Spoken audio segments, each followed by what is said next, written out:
Decline list कसं असतं ना, परवाच एक माझ्याकडे कस्टमर आले होते.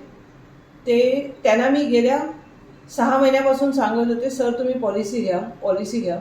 तर त्यांनी ऐकलं नाही आणि आता त्यांनी मला त्या दिवशी सांगितलं की मॅडम मला आता पॉलिसी काढायची आहे. तर मी त्यांना भेटायला गेल्यावर लक्षात आलं की त्यांना 2 महिन्यापूर्वी पॅरालिसिस होऊन गेलं. आता त्यांना आयुष्यभर पॉलिसी मिळणार नाही, कारण पॅरालिसिस हा डिक्लाइन लिस्टमध्ये येतो आजार. त्याच्यामुळे कसं असतं की आपल्याला जेव्हा आपण फिट आहोत तेव्हाच आपल्याला मेडिक्लेम पॉलिसी म्हणा किंवा टर्म इन्शुरन्स हा मिळू शकतो.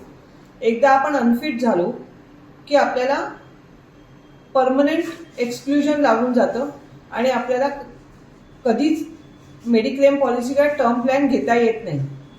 आणि त्या कस्टमरचं वय होतं फक्त 38 वर्ष.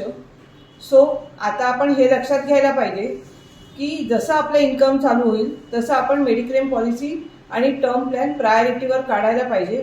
कारण आपण स्वतःला फिट समजतो, पण फिटपासून आपण कधी अनफिट होतो हे आपल्यालाच कळत नाही. ह्याच्यासारख्या जर काही टिप्स तुम्हाला हव्या असतील तर प्लीज खाली दिलेल्या नंबरला तुम्ही कॉन्टॅक्ट करा.